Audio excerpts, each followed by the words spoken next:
Hello, everybody. Welcome to 263 Bees. And everybody knows me. I'm Ed. I'm son of one,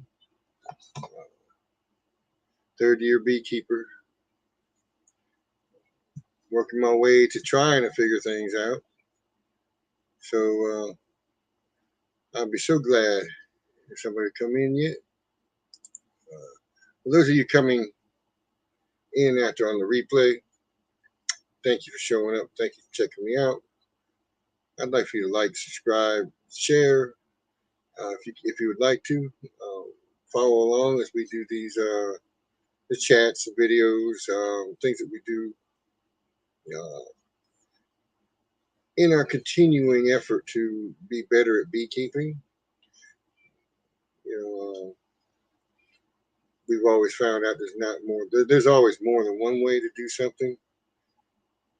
And sometimes, the people say there's more than one way to skin a cat. Well, cat ain't gonna like any of them sometimes. So I guess it could be the same for the bees, depending on how we deal with them. Oh, we have somebody here. Who we got?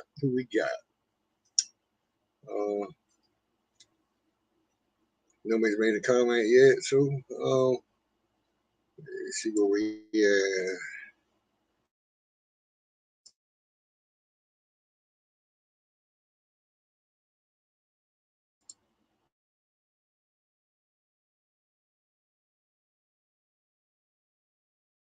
see what we got latest.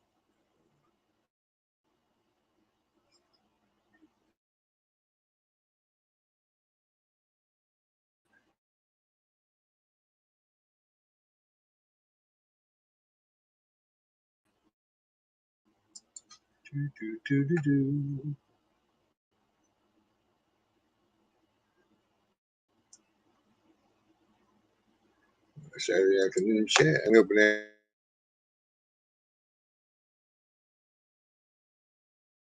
Let me open up that. Go, Brad. Right? Yeah, I understand, Tom. I'm just doing it late today too because I had some stuff I had stuff I had to take care of yesterday.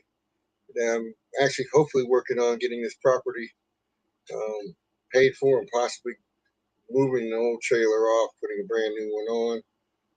So I'm in the process of doing all that, dealing with that. And, by the time I got home, I was a little too wore out to do anything. So I understand not having, spending time with your family, man. It's a holiday. So I hope you enjoy that. I hope everybody enjoys their holiday, remembering our veterans, the ones that have gave all, as well as the ones who have served. Appreciate each and every one of them. So we're going to put. I'm working on putting a link in there if anybody wants to join. So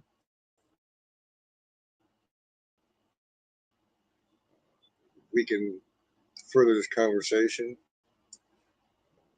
I know later on, Tim and Hannah's coming on later on. I don't want to impose on their time too much, so it's probably only going to be like maybe an hour or so tonight.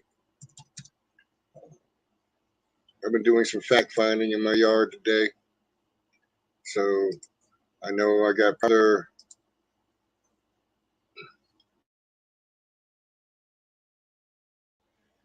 another 200 pounds I could probably pull. So things are moving forward. I'll probably have a little bit of a mess to clean up because I put some short ones, some medium frames and deep boxes for collecting honey. And when I was looking at it, it didn't come out. Some of them started falling apart. The bottom part that they built out and put brood in it and everything. So got a little cleanup to do, a little bit of swapping around maybe. But for the most part, I think I'm in pretty good shape.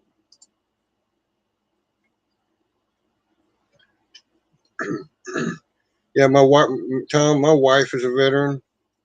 My dad was in the military, ended up being 4F because of heart conditions. And then my grandfather, uncle, all served distinguished careers. So, I mean, my grandfather was Major Edwin Earl Brown when he retired. Went in the 101st Airborne before World War II as a private, and he retired a major.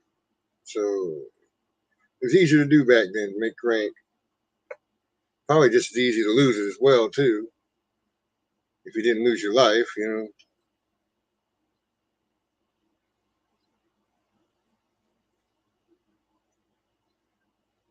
You have about 1,500 pounds of honey, Tom.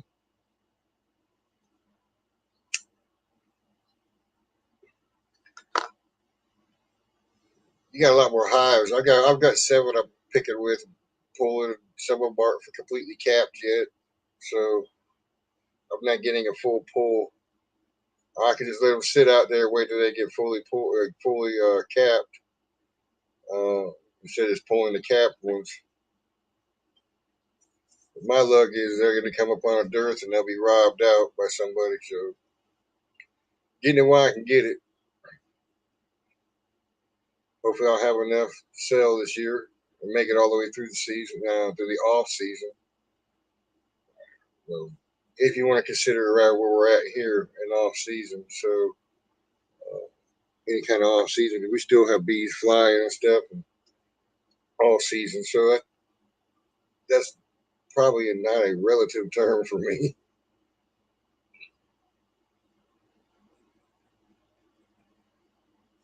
Our flow is still on too. Um, I don't know if did anybody see that video I posted Wednesday last week. I know that's a lot of extraction to do, Tom. You might need to get on that there sometime this week. The video I was talking about, I put out, is I had a spool in the front yard. I have a hive on. And I had made comments in several videos. I needed to do something with them before they end up spilling over. Well, they finally decided to spill over before I got to them.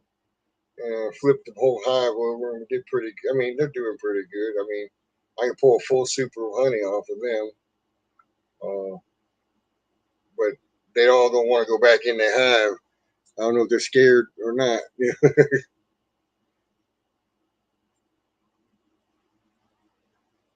Yeah, a lot of heavy lifting too. I can imagine. Um,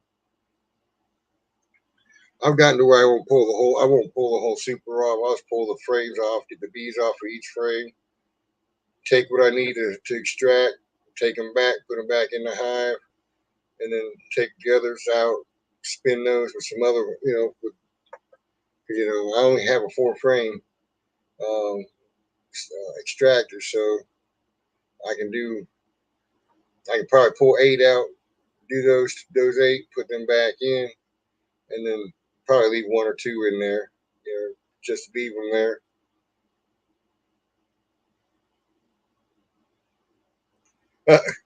Hey Russell, you're already filling up jars. Hey Shane, things are going pretty good.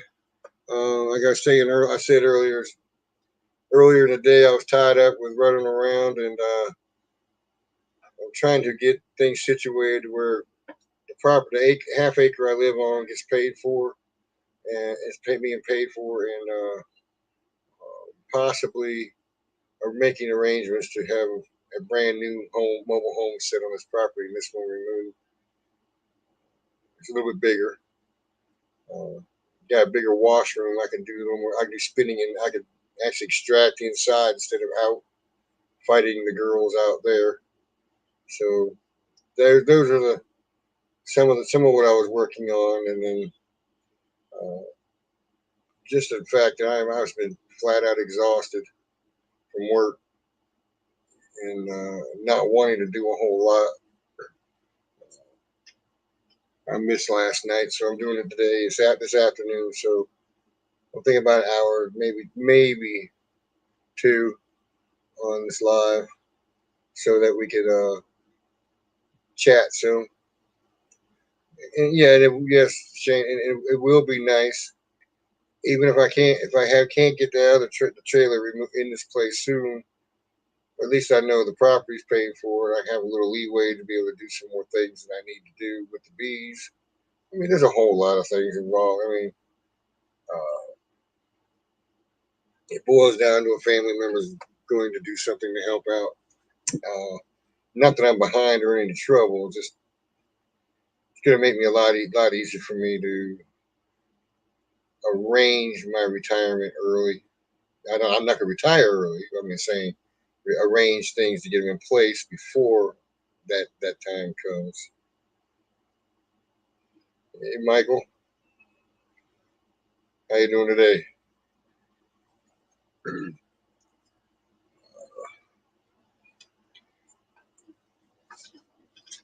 I mean, it just seems like the more you do, the behinder you get. So, I mean, I think I said that to somebody the other day, and I said it seems like everybody's behind. And if you can't keep up or get ahead, especially with those girls, you know. And actually, today when I went out to look, I didn't pull them all apart completely. I just dug through the honey boxes, the supers.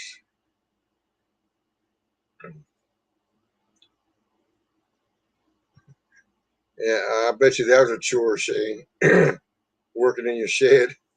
Because you're like any other beekeeper, you've got stuff you've piled up, you've got in reserve for other things, and got shifted around, located a new place for it, so it doesn't go and that it's not in your way when you work.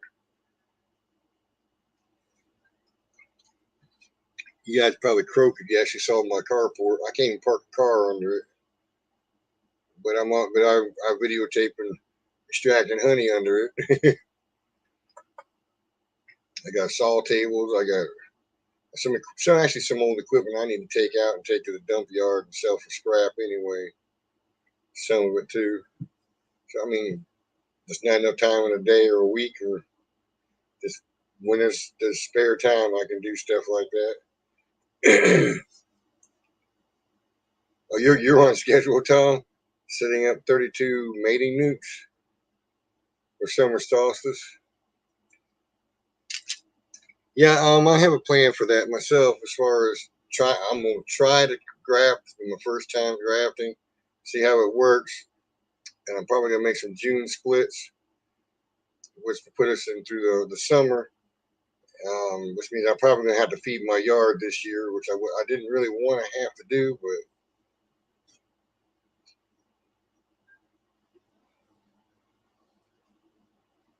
under bug turf, you need to build another shed. I need to get a shed. Y'all saw that video, how to lose 65 pounds of honey and an extractor on one fell swoop. That video was an experiment that went very wrong because of straight line winds. Thanks, Tom. Uh, yeah, I was talking to Grammy about what she planned. She planned about doing about the same thing I'm doing this year, Lisa. Um, we were talking about it the other day, and what I'm really hoping is when she makes them, I'm hoping to swap her some of my some of my genetics for some of Pink's genetics, which are from Greg Burns. And she says they're really good layers. The daughter she has is doing pretty good too, laying up slabs of brood. So she just returned back and has 3 frames of brood already. And I mean that means the girl kicking in high gear already. But if she does the grafting off of any of that for the solstice, and she was asking me about solstice, I actually don't know how it works, but my concept is if the egg is being fed during the going up to the solstice, being that the bees know that this is maybe in their minds, I don't know if they know or not, but they're thinking it's the last ditch effort for before winter, and so they're going to feed the nutrients at a higher density to these queens because they seem to be better after the solstice and get mated well right at the end of the year, right at the end after summer solstice. So I'm thinking that the bees will give them more nutrients going up to that point, trying to get them really, really, really fed up that they're going to be good queens. And then when they go out to mate, they know it's near the end of the year, so they're gonna try to get mated well. It's my concept now. Don't tell me I'm not reading this from anybody. This is my concept of thinking that when they come back, they get right away be you know laying brood to make winter bees, and then when they come out of spring, they go gangbusters because they know they got the whole year ahead. And because every queen I've caught on my holly in the backyard, the holly hive, she was a freshly mated queen. But it was in October. I caught the swarm, and within the mid January, I was moving them into a 10 frame box, and she was laying up slabs of brood. So I know solstice queens, after solstice queens, are great. And she was young and on the her first season, full season, so she was slamming it last year, and she was a good resource. And that's another thing too. If your bees lay up slabs of brood, there's no reason your yard should be low in numbers in any hive. So I'll steal from a very filled out hive and give to ones that numbers look low. I mean, not that they're dwindling, just that the numbers look low. So, oh, you may need a little boost. So I give them a frame or two, and then it keeps one hive from overgrowing and pushing itself out and swarming, and then the other one helps build it up so that it can get into the flow. That's my concepts. Some of what I'm working on with management. Because and if I think I have a laying queen, I start shifting open brood into a box. Keep the smell and concept, or pheromone content up. This fresh brood that's being, they make them think that they're still being fresh brood laid, even though there's not a queen, or they know there's not a queen because their pheromones it's not going to be high. But you still are entering some into the hive when you lay open brood in. Because the queen had to go across that hive. She's left her pheromone there, so they just know that it's weaker, and then forces them to make a new queen. So that I've not really had, but one time I've had an issue with a laying worker, and technically that's how I got her to stop. It was because she started early. I caught it early enough, and well, this brood's all over. There's this drone brood in the wrong place. So I started pumping in some open brood into the hive and I come back a couple days, within a week later, it's capped. Okay, they're not making a queen yet. Did it again. It took about 3 weeks for them to actually start making a queen cell. I hate throwing the bees out. You know, I worked hard to get to where I'm at. I'm sure they all would have found a home, but there's no sense in a laying worker let run loose. Hey, DC, how's your afternoon?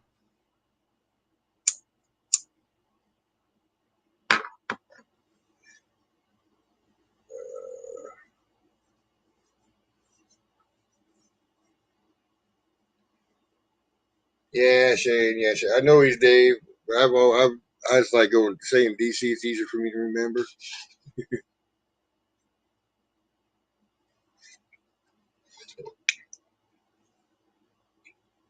So I'll probably end up making a video tomorrow, pulling some of the frames and extracting.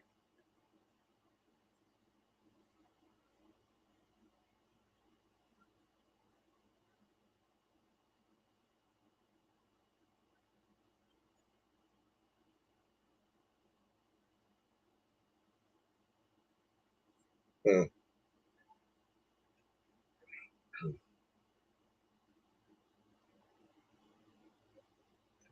So what's that? You didn't find any eggs in any cups on that colony.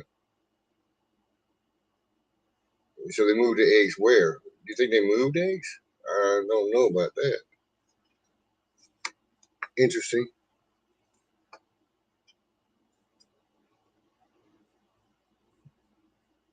Now I have seen queen lay eggs in cells that weren't fully pulled out yet.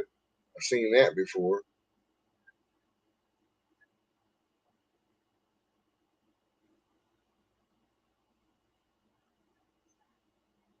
Oh, oh, so they moved. You think they moved eggs to an existing swarm cap?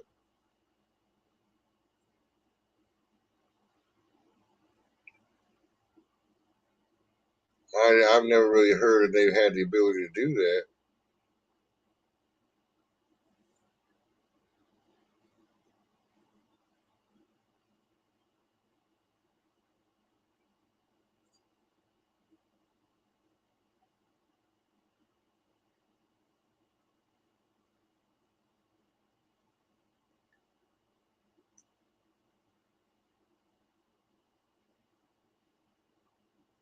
Huh.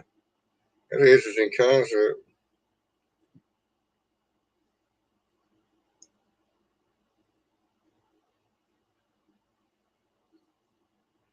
I've heard of bees uh, eating the eggs for and repurposing the protein if the colony is too big.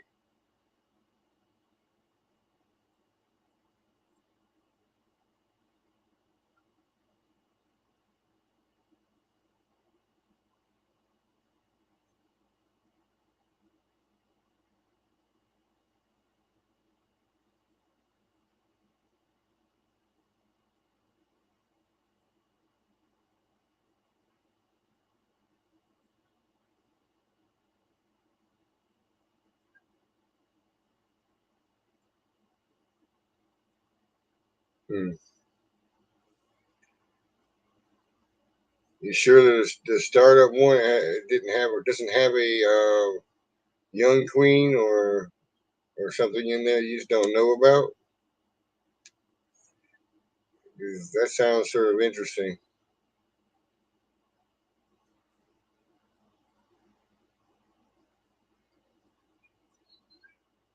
No, I'm not trying to play devil's advocate. I'm just trying to wrap my head around it. That's all, DC.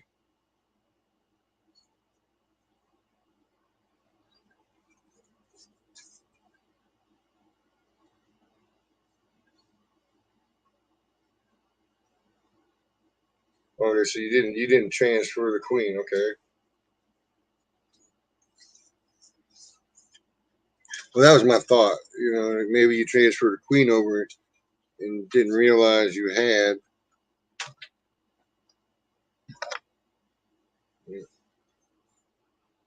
Because actually the concept is foreign. I've not heard of it.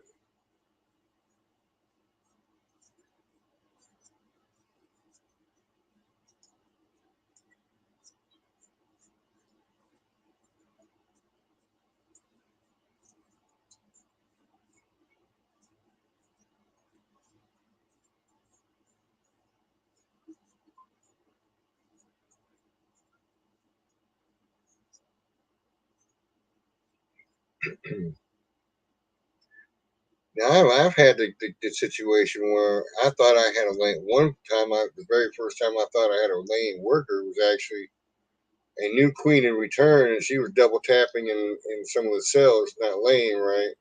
I should have known she was gonna be a bad queen in the get go, but she only lasted a year because that's that's one of the swarm one of the colonies that vacated, absconded from my yard. But she started off. She was laying 2, 3 eggs in a cell. Hey, Danae and Jack. She started laying multiple eggs in cells, and I was like thinking I had a laying worker, and come to realize, no, it wasn't. So the bees were going behind her trying to straighten up her mess, and so it took a while. That hive took forever to get any numbers. But that year, I didn't know anything about. I knew about grafting, but didn't have the equipment. Didn't have any kind of way of doing it. Now I've got the equipment. I just don't ever have the time to actually to pay more attention than I need to.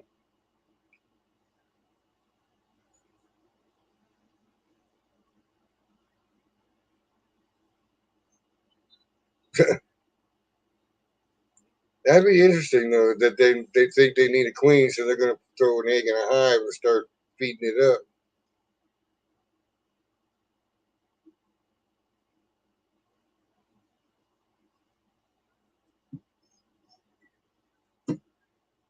Shane, the funny thing about that is that's what I was told in the beginning when I called somebody about it, and they said, "Well, it might be a new queen. She just doesn't know how to lay." Well, I've never had any other queens do that. It's just one queen I've ever had do that. I'm not saying I won't have another now, but I'm just saying in 3 years I've only had one queen that didn't know how to lay when she first started. You know?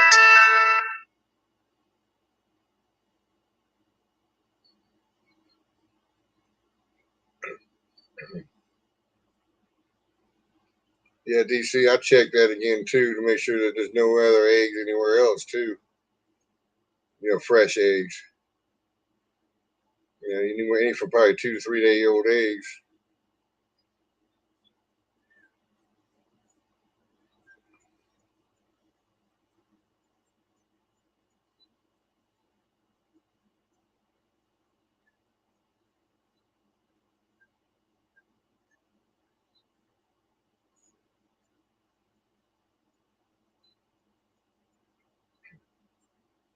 Hey James, welcome tonight.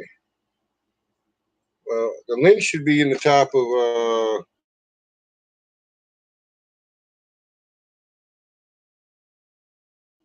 the chat. If anybody decides they want to on the chat box right now. So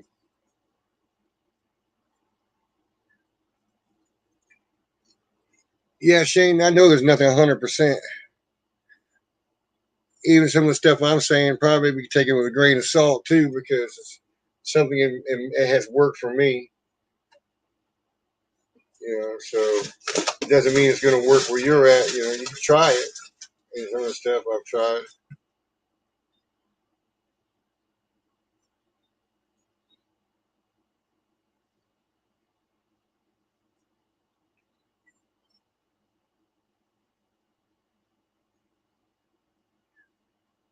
Yeah, you don't want the queens not laying for too long a period.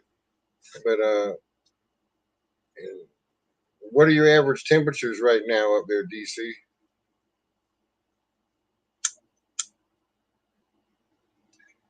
I make sure they have enough water, like a sponge, wrung out sponge is damp, so they give the queens water, maybe a little bit of honey for them to pour on to give to her while they're on standby before you put them in the boxes. If you have to sit there and wait any period of time. I've heard people going a good little while with them in a holding pattern, but I don't remember how long they said.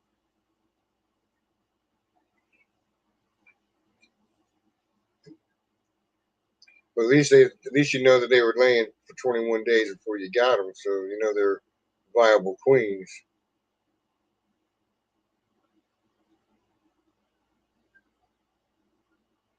Oh, you put duct tape and they're actually chewing the duct tape? Oh my goodness.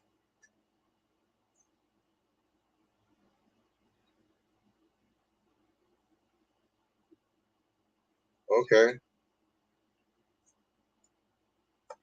That was gonna be another suggestion is putting tape over the candy.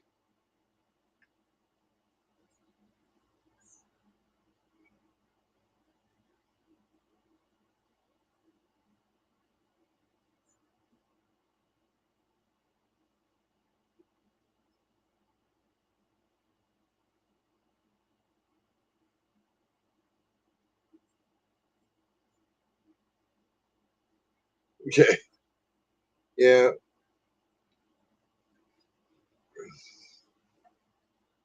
I don't think there's any absolutes in beekeeping, period. Because all I do is I take information I hear and weigh it, and evaluate it, look at what I'm looking at, see how I can work it. And, there's no. I don't think there is no definites. That's the only definite. There isn't definites in beekeeping. You know, there are things you have to do. That you actually have to do. But for bees in general, to say they're going to do this a certain way at a certain time, you can get close. They read nature different than we do. Our timing is off because we expect to be. And what I'm finding is you can't pay attention anymore. Homestead. Um, I'm finding out that I can't depend that the nature is going to follow the same pattern year after year. And that's the thing I'm finding interesting is for 3 years now it's not been the same spring. Now this year was actually for us was actually a spring. And that's not like a week of spring weather and then all of a sudden bang. The gates of hell have opened up, the breeze is coming, the fans been turned off for the heat to blow out. you know, so I mean it's different. I mean it's getting a little warm now. I sweat a bit when I wear my bee jacket.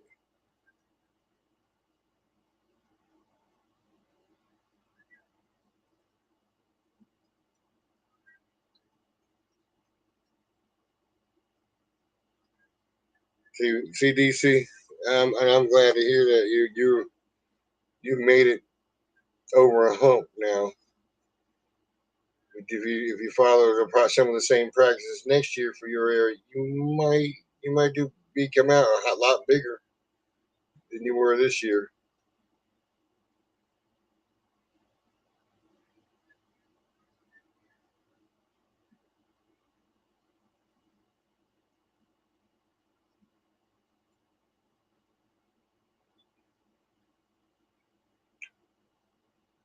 Well, that's the thing, Shane. I wouldn't throw out the old information. I'll just pay attention to what it seemed like, and you flip back through your notes and you see, okay, this spring is starting out like this year. What happened in that year? Um, as far as growth, honey flow. So, I mean, I wouldn't discount prior information. Hey, Chris, how you doing tonight? Yeah, I'm actually impressed that DC's coming along the way he is. Now, I wasn't saying he wasn't a beekeeper, but he was having a time with it there for a while. He overcome a lot of hurdles. Probably done a lot of different researching too.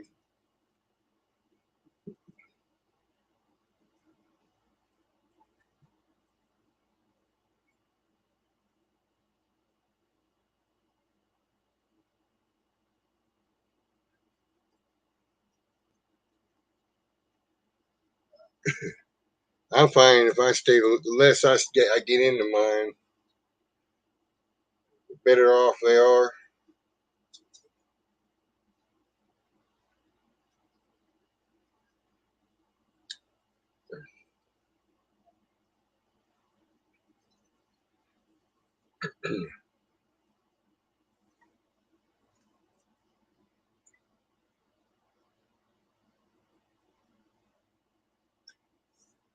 What I'm having problems with right now, my girls been throwing all kind of brood even into the supers. So I'm gonna have to be careful what I pull in some of my supers.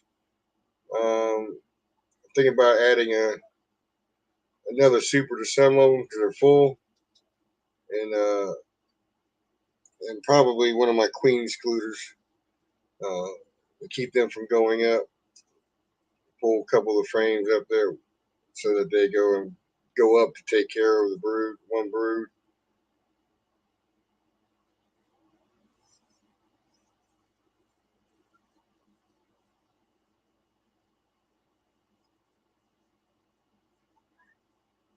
Yeah, Chris, you up there with that swarms you caught that got you up to 20. I'm at 18 right now. I'm thinking about selling a couple of the heavy ones I've got before instead of moving them to 10 frames, selling those nukes to someone or giving them to somebody that's starting.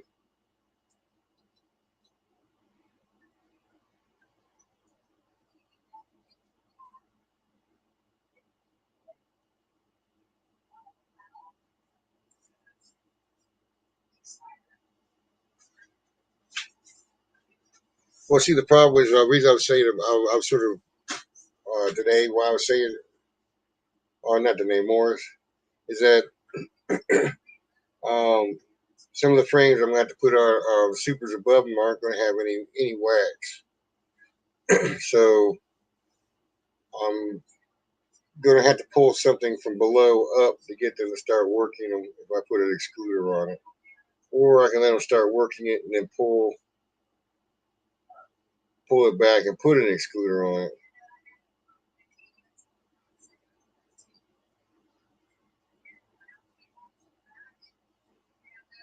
Yeah, the reason I was saying that, Chris, was that I was going to I'm going to either sell it or give it away. I don't know which I'm going to do yet because I don't know anybody that needs one.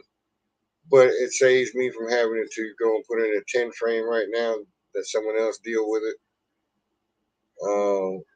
I'm at 18, and if I do what I'm going to do in June, I'm probably going to end up with way more than 20 if I can follow through on that.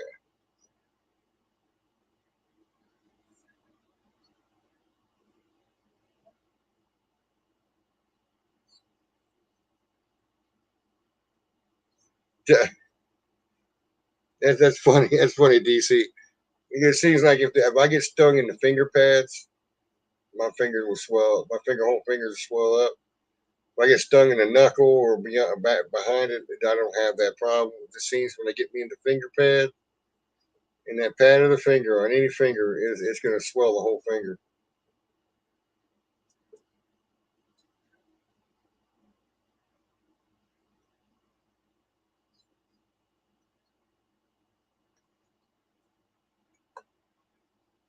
And I don't always get the stingers all the way out, get them out before they're empty either. So there's that. So I get inoculated pretty regular. Yeah, I don't have a lot of. That's what I'm saying. I don't have a lot of equipment. So if I get somebody who has some equipment and needs some bees, they're pretty docile. And actually they're part of my holly group, which are pretty docile and good layers. So they blew up on me. You know, I got three of those right now. I need to get into 10 frames, and I got another three that probably need some more supers. So it's like I can't keep up with it.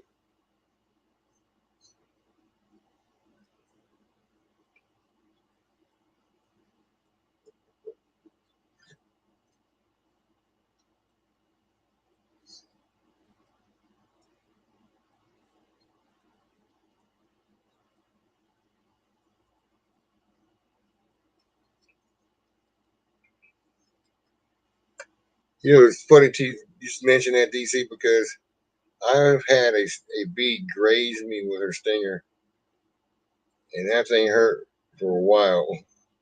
And I've had others just leave bruises when they hit me too. I'm sorry, I've been nailed pretty good by some. They were intent on getting me, stinging me. They let a bruise even.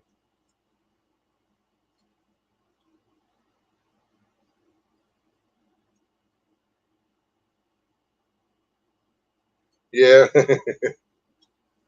that's true, DC.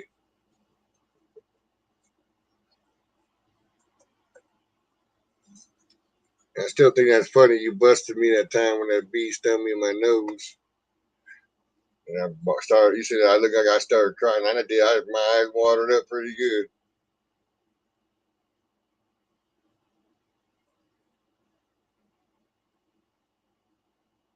Yeah, I'm thinking that too because when I had this thumb, you can't see it that well for some reason. My doggone camera's blurry today. Uh, they had to go and put injections down the side of the thumb this way to numb it up. And Lord, I don't think I felt that kind of pain for a long time. Your face things do suck, especially if they hit you in the eyelid, right next to your eye, back of your head, your ears, your nose. I mean, any place there's a bunch of nerves close to the surface, it's gonna kill you. It kills you, man.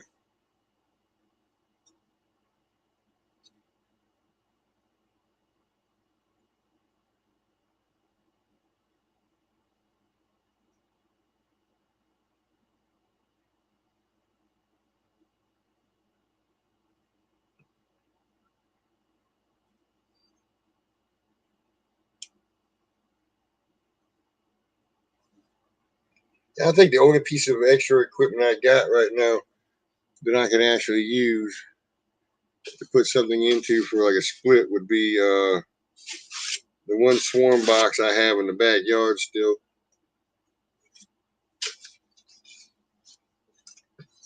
And it's actually a six framer. And I made it like, a double stack six frame. So,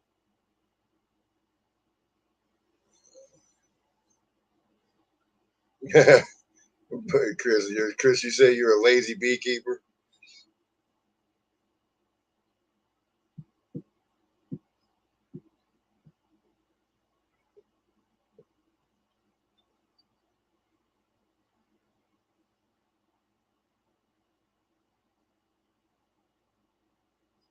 Yeah, I've had that happen too, Shane. Right between the eyes.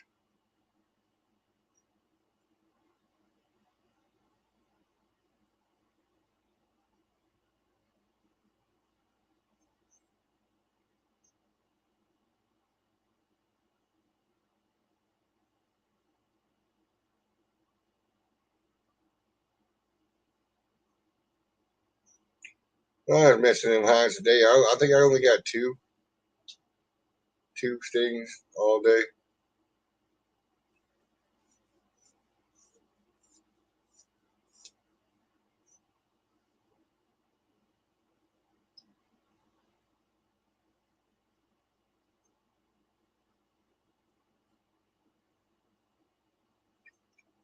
Yeah, I looked like a red unicorn for a little while, being stung between the eyes. And that word no joke, it hurt.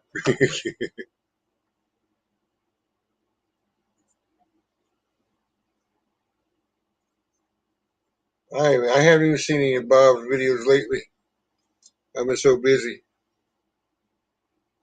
Actually, I'm gonna tell you, I laid off of some B videos for a bit, and I've been watching some shorts uh, called Breadstick Ricky and the Boss.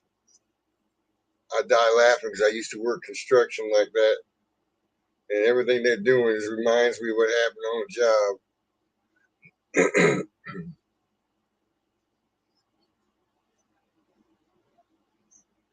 Yeah, and and this guy's got a lot of followers, so yeah, I know I'm advertising somebody else on this, but I do watch you guys. I do check out your videos.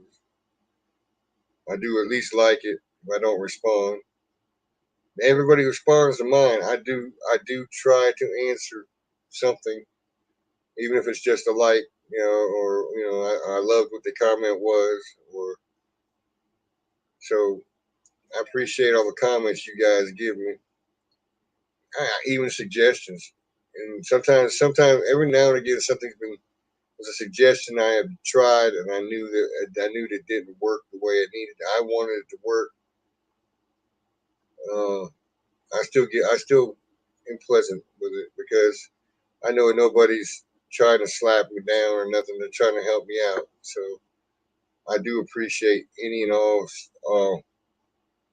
encouragement, observations. What do you want to call it? Constructive criticism. 'Cause I'm still new. I wouldn't consider myself. Well, until this year, I didn't call myself a beekeeper. I called myself a bee haver. I have never lost any bees to death.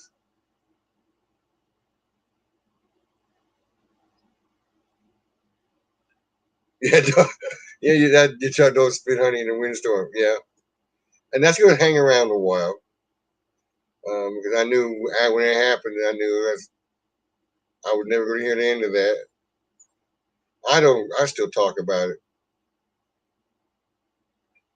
as a don't do this, guys. I've only been doing it for 3 years, so you know, first year was capturing them and making them go through the winter. Second year was taking them from making it through winter and ended up going up to 12 hives. And then this year has been, well, I had 12 hives, but I had some ensconced, so they went to 10 hives by winter. And then starting this year was 10 hives, and I'm at 18, and probably going to be up into 20 something. I won't even venture to say because I could split some of the hives right now, but I don't want to. I'll kill the honey, my honey flow.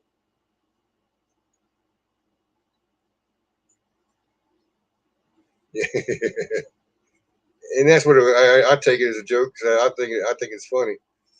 Because if you literally listen to that video, you hear in the background, you hear my wife say, "You need to quit. Come on in." This is it. Looks that storm looks pretty bad, and I'm saying, "Nah, nah. It rained earlier. It's gonna be all right." And then about 20, 30 minutes later, I'm hearing the thunder, and I thought, "Yeah, I hear light and thunder coming in the background." So that shouldn't be bad. Shouldn't be bad. And here comes a straight line wind, and this took me down.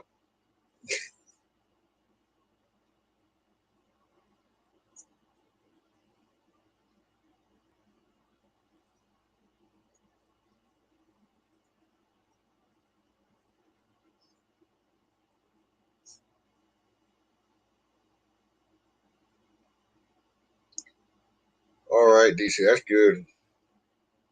Yeah, the 14.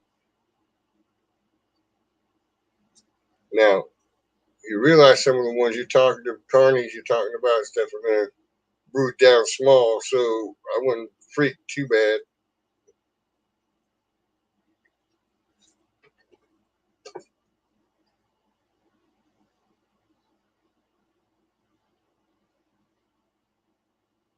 So you're thinking about going into winter with 20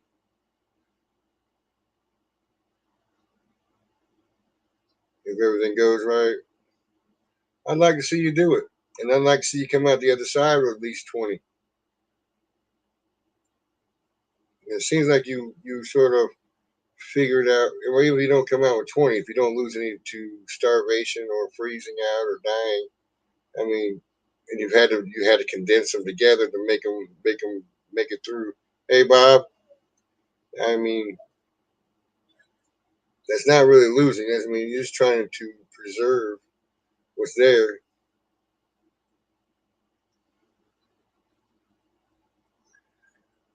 So what's been going on, Bob?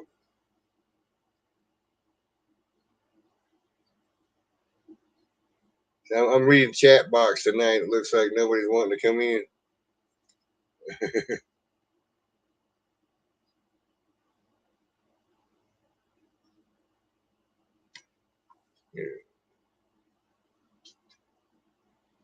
Yeah, well, I was outside earlier too. I come back in wringing my shirt out.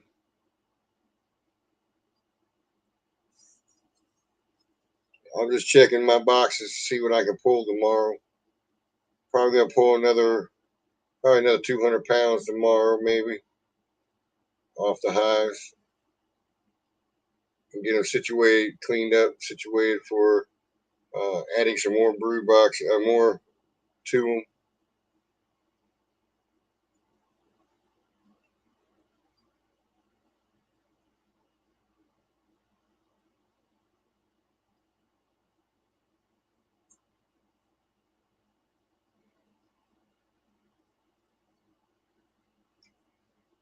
No, Chris, I don't think I want to see you taking a shower, man.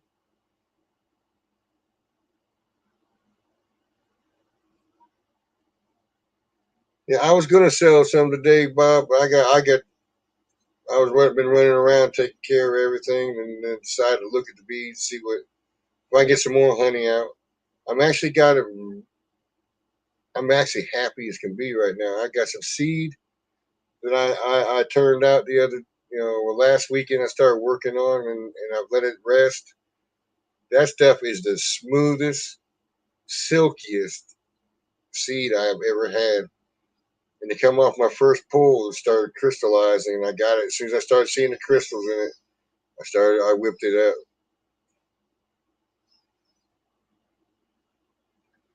up.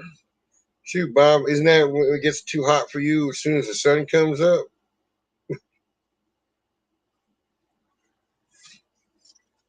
you were South Carolina. I know the heat there too.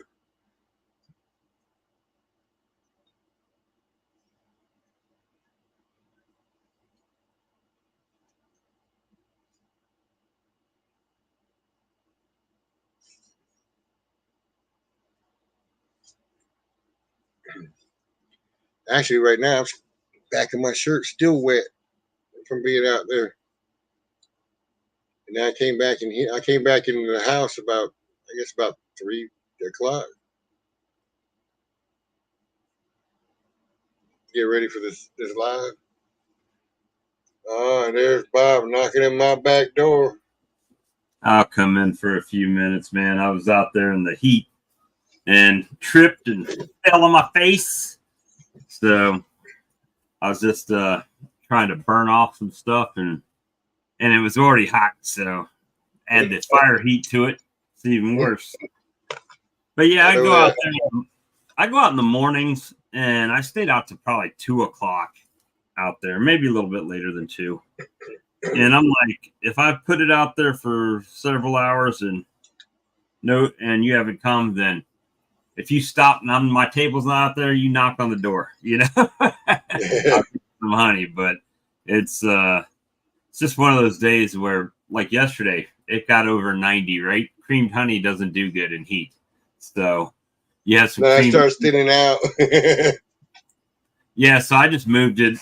Like today, I just had my little sampler out there for people to taste it, but I had everything in the cooler in my refrigerator. So if they wanted creamed honey, I just went and grabbed it, But we've got mimosas that are blooming now, and matter of fact, I just put out a little short on mimosas, but I don't want to turn the volume down. But yeah, I've been seeing them all around here during the rain. It rained all last week, so it washed out probably a lot of nectar out of those earlier on. And I've got some privet out there. Across the street, it's a different privet. What do they call it? Elongated privet, I think is what it was called on the app. But it's that's compared to the Lingustrum japonica that I have. This is which is Japanese privet. This is a different kind of privet. that's blue, getting ready to pop across the road. And it looks like we have a couple thunderstorm clouds coming through. So, gonna see if it.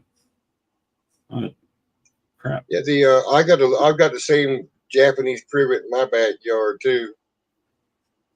Got a couple bushes back there. And they hardly touched it this year. On my girls anyways. Mine wore it out. And of course, this doesn't want to do now.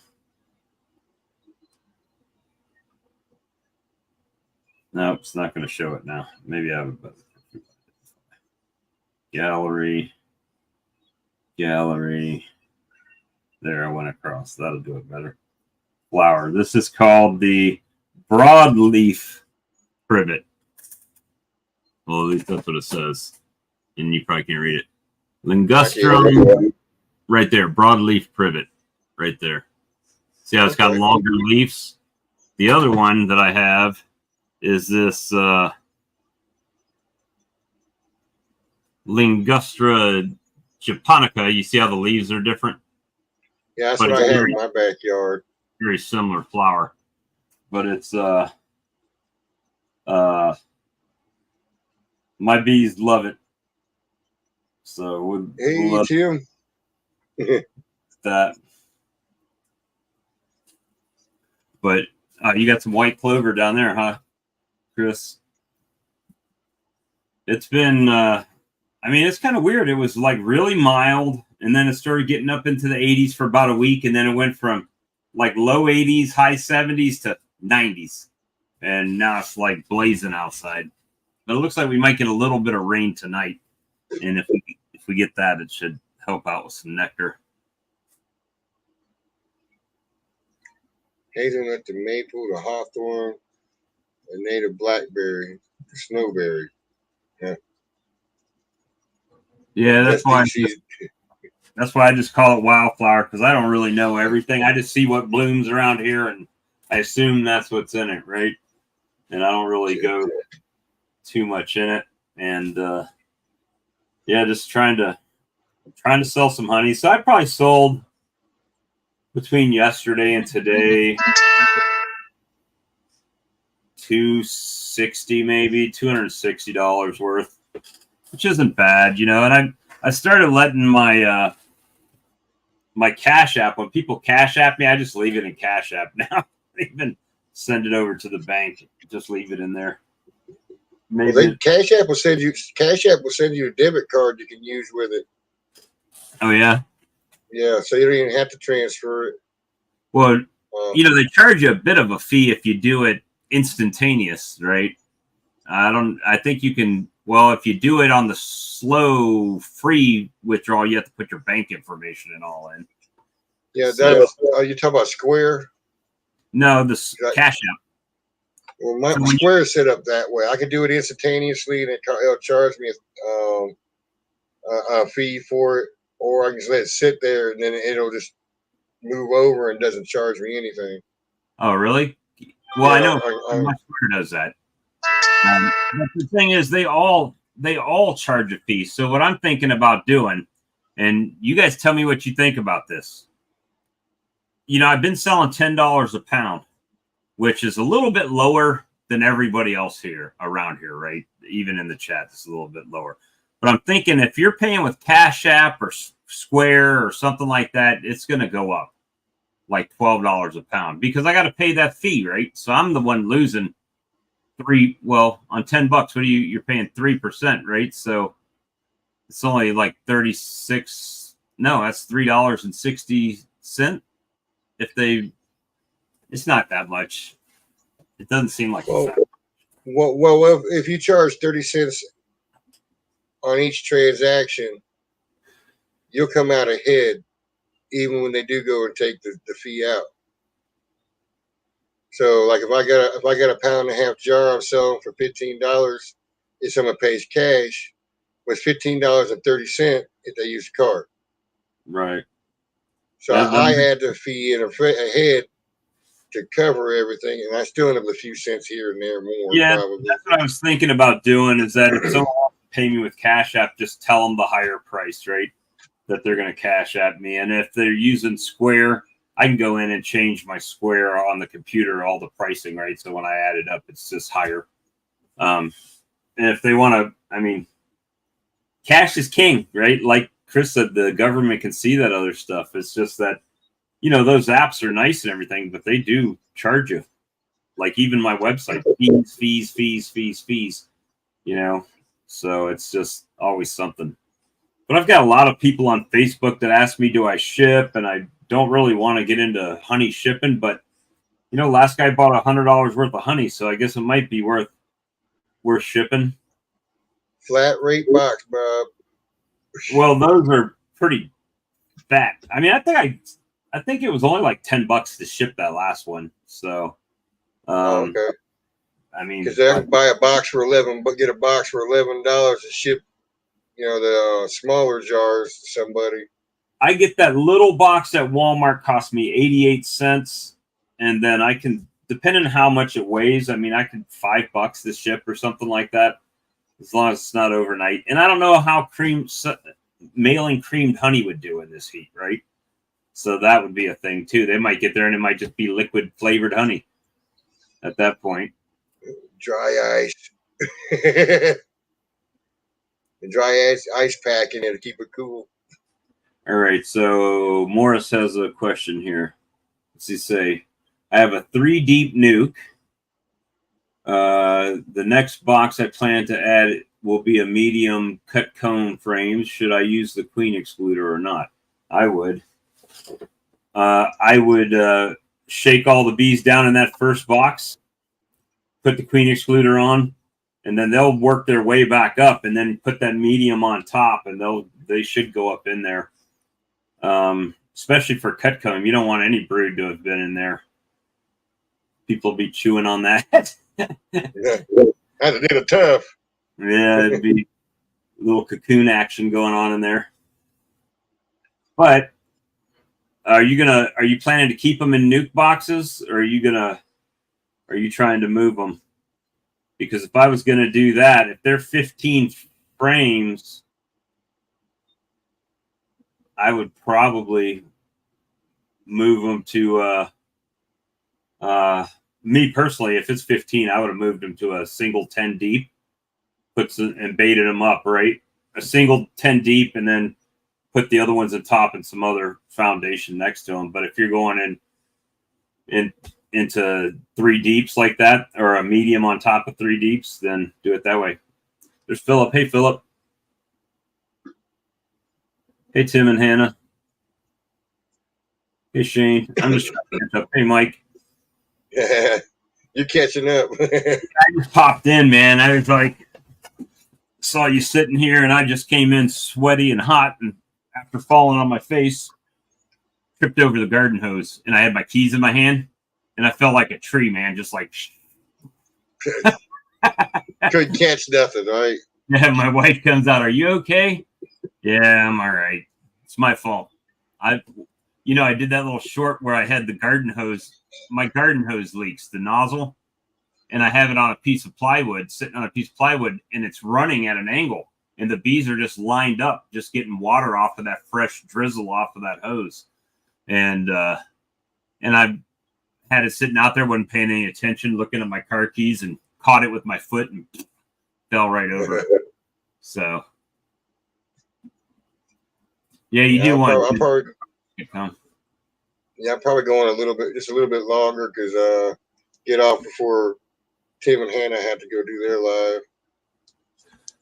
Then everybody take a break before they go into another one. I'm just trying to get all my stuff in one sock, so to speak.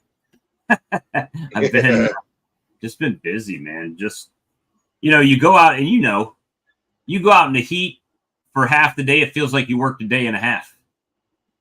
When you're out there, I mean, you're just drained, right? Sweating and miserable. You go take a shower, you come back out after you dried off, and you start sweating right away again. It feels like you just walked out of the shower again. Just that kind of muggy. And would you believe my bees? I've got a black trough in my chicken coop. Well, in the run. and it's full of water. I usually let it fill with rainwater and fill it if it needs it, but I've never had to fill it. In like 2 years, I've never had to fill it. The rainwater always keeps it full, but there's been like a ton of bees on it. And I think those bees just sucked that whole thing down in the last day. And I went and filled it back up today. So yeah, Phil, it's 92 with a 95 feel like temperature outside. So, and that's right now as we sit. So I know what you're talking about. Definitely warm out. Yeah, I've been noticing the squirrels hanging off into my pool drinking water. It's gotten that warm. Man, I don't know how you stop. You're like that's like a state bird habitat down there, South Carolina state bird mosquito. I bet you got mosquitoes. Boy, I bet you got mosquitoes around that pool. Not bad, not really that bad. Really? I can't hardly leave anything out of a 5-gallon bucket with water, and they're going to be trying to hatch in there. So yeah, I mean, I can find them. I kick my buckets over when I see they're full of water because they start getting larvae in them. I haven't got any in that pool. Chris, I was down in Charleston last week. Tuesday, I was at Patriots Point down there. But yeah, man, I wish I had a pool. But it's just, man, it's hot. This time of day, I want to put a sprinkler out just so I can run through it like I was a kid. You know, I really think after days like today, I came inside. I said, I screwed up my business model. I should have never went into beekeeping. I should have just bought an ice cream truck. I could run an ice cream truck here probably 9 months out of the year and make a good money. Yeah, really. Or a snowball truck or something, where you just sell some snowballs to people. Man, shaved ice. Just some shaved ice. That's it. You'd probably do it. Feels like 103. Yeah, it's miserable out. Miserably hot. And everything. Well, luckily we've been getting a little bit of rain here and there, so everything hadn't turned totally brown out, right now. I actually have some like dandelions, wild dandelions just growing down the road and stuff. And in the privet, we need this rain tonight, because if it rains tonight, like they're saying, even if it's just a small shower, that privet will probably pop in the next day or so. And then the bees will be back on it. So right now I'm trying to avoid, I put out a little bit of feed this week, very little. Like 10 gallons to me for 75 colonies is not much feed, right? Probably just enough for them to spread it around to their workers a little bit. I was down there picking up my daughter's car, my daughter and son-in-law's car from the port. And then we decided, we'll just run over to the Patriots Point. Then I had to run back for the live stream, and I had queens that got delivered that day, so I had to put them in. So Monday will be a week. I can go back out and check and see if any of those are laying. Now, they should be, hopefully. It's so hot, though. I mean, even those little pro nukes have bearding on the front. They just totally... Mine have been bearding. Mine have been bearding all week.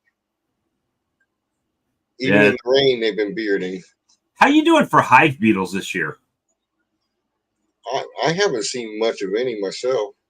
I've seen a few, but they're always up like on the top super with very little bee coverage, but there's very little work going on in there, right? Because they haven't really moved all the way up into it.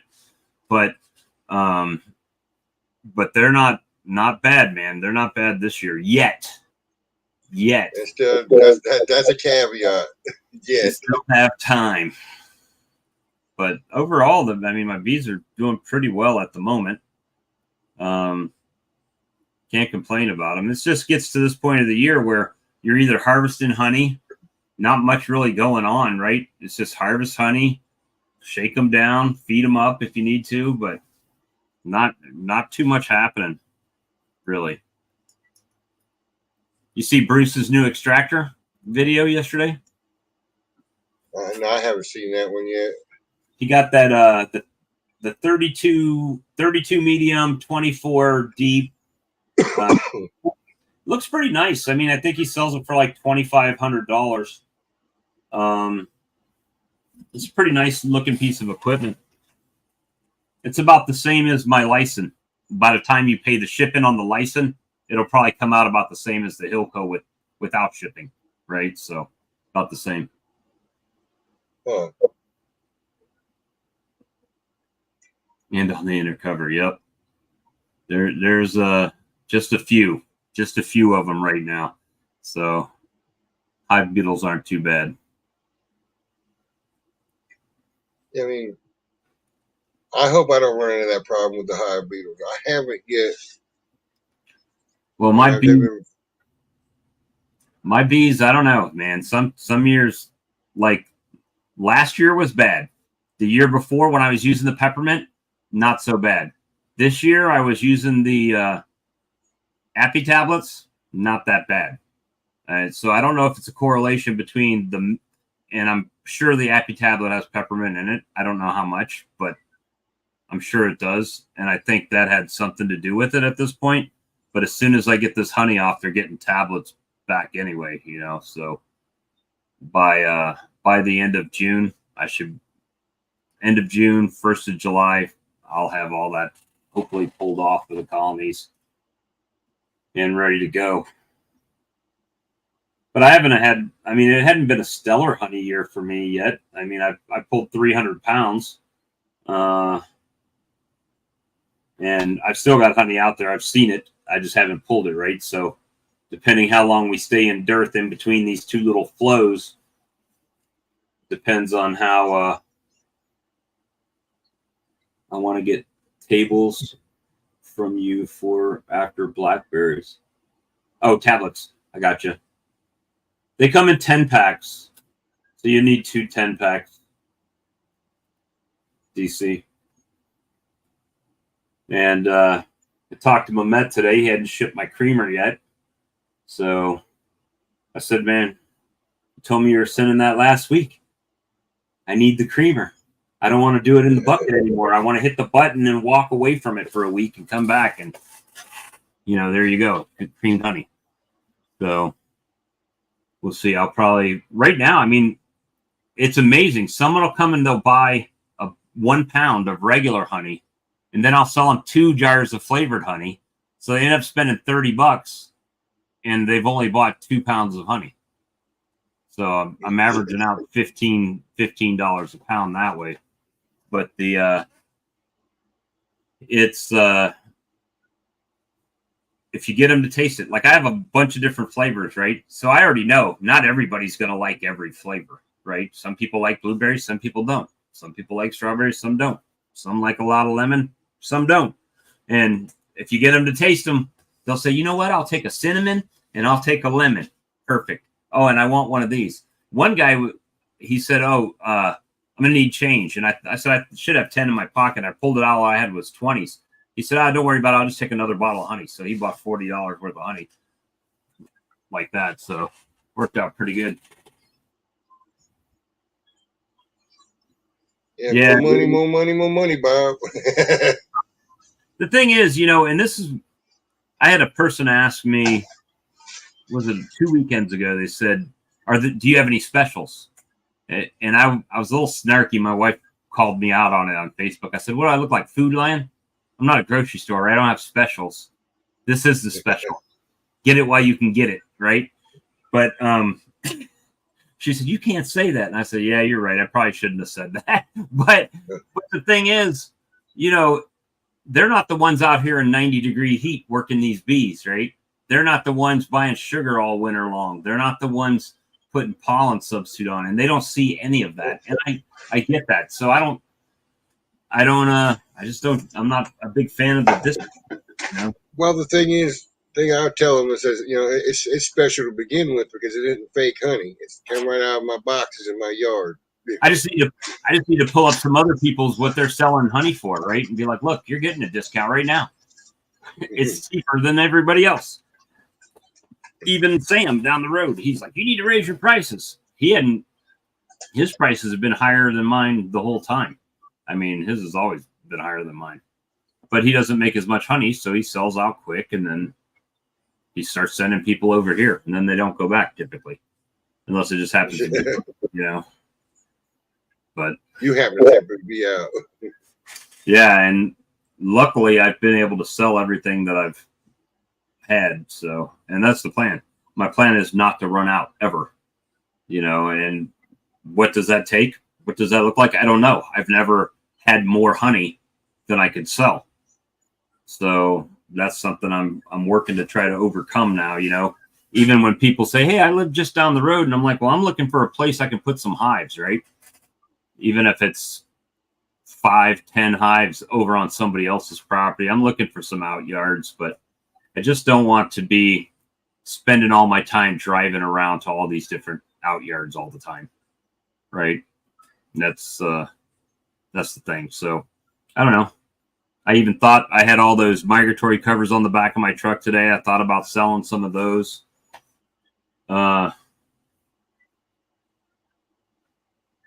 Yeah, that's a good response. That's what I need to say.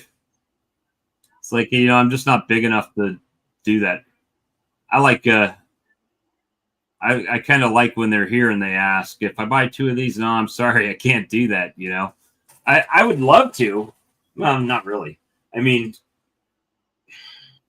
I feel like everybody else that I've talked to on here offers, like, even like Brian Zavada, he sells his creamed honey a lot more expensive than mine, right? But he's built a market up and he's built that education. I'm just trying to get to that point right now. People know what it is, and it's working. People are buying it. Strawberry, lemon, blueberry, hot honey. I mean, I've been selling more hot honey this year than I have in the past, so all that's going pretty good. It's just a matter of letting people know, man. It's what we got. It's what we got. So have you done hot honey as far as cream hot honey? I've never tried creamed hot honey before. It might work. I would just have to get it down. I wouldn't be able to do it with fresh peppers like I do because it would add too much moisture to it. Well, I use the freeze dried peppers anyway, so that might work for me.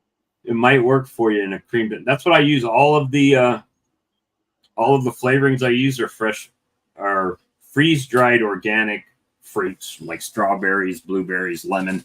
That's what I use for that. I go to the grocery store and I buy fresh peppers to do my fresh pepper, and then I use dried pepper in my Carolina Reaper. And I let a lady try that today. She thought she was bad.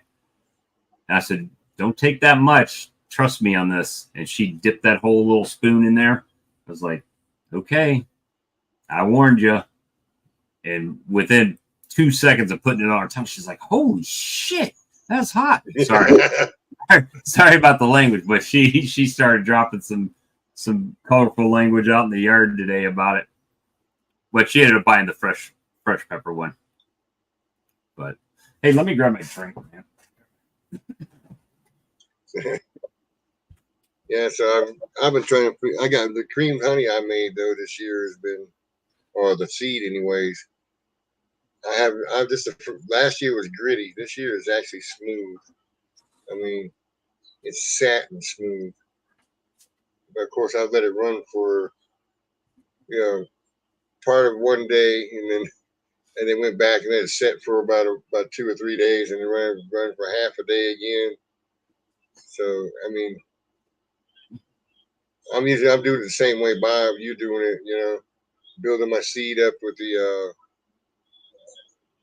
KitchenAid.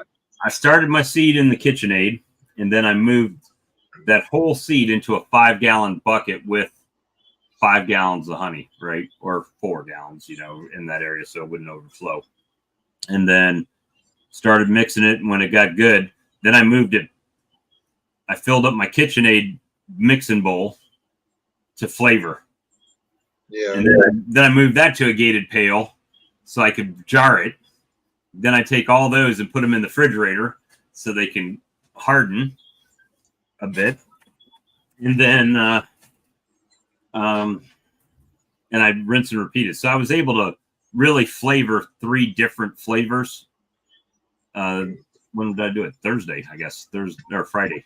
Friday I did it for Saturday.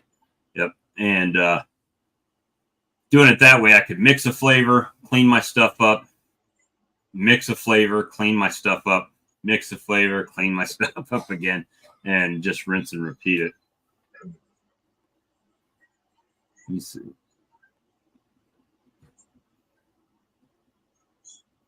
Pulled all my overwinters back to 5 frames of brood and shook them down into a single, put an excluder on and a super on today.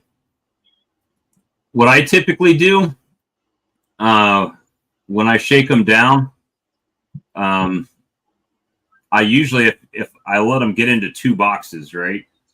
And then I shake them all down to make sure that queen is in the bottom. Then I put the excluder on. Then I put that top box back on with some brood in it to draw those nurse bees back up through the excluder to take care of the bees that are up there, right? And then they kind of get the hint. Oh, we got room up here and we can move up and down. I have done that. I've shaken it down, put an excluder on, and then put a fresh box on it, and they won't go. I can't get them to go up that way. Usually have to bait them up. Yeah, you had to put something up there, and usually open brood or some brood that's about ready, that's fairly fresh, covered cap when they come up. Let's see.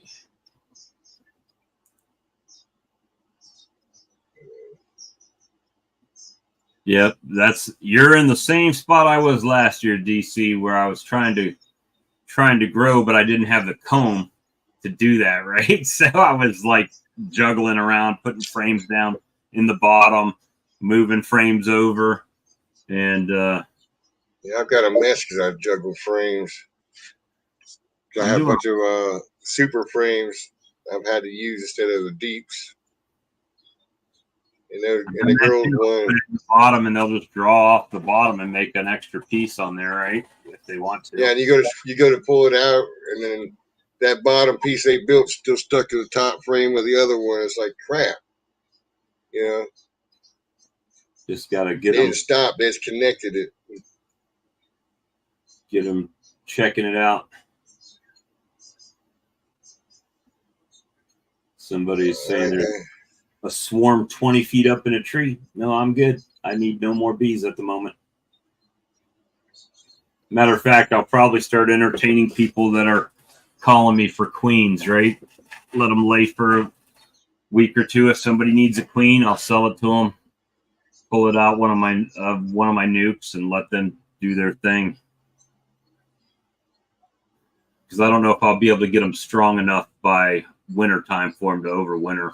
Plus, I'm at a shortage not of 5-frame nukes, not of the boxes, but of the lids. For some reason, I've got way more boxes than I had lids, and I was pretty sure I had them all the same number of lids and boxes and everything. The other thing I thought about doing possibly was cutting my those big migratory covers I have, seeing if I could get 2 5-frames out of 1 10-frame and just cut it down the middle and see if I could make 2 lids out of 1 like that for a nuke. Yeah. I have to measure it, though. It's just been too damn hot.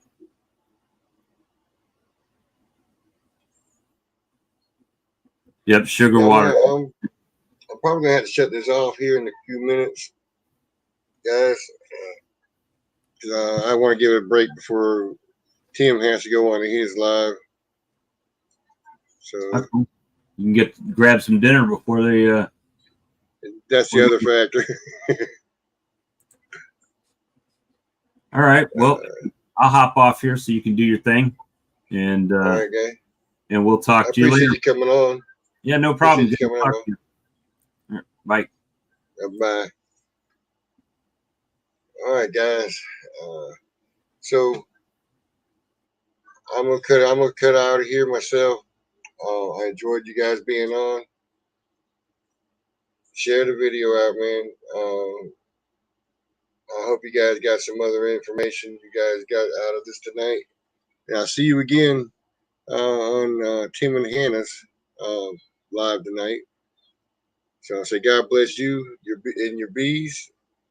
and be good, behave, and behave.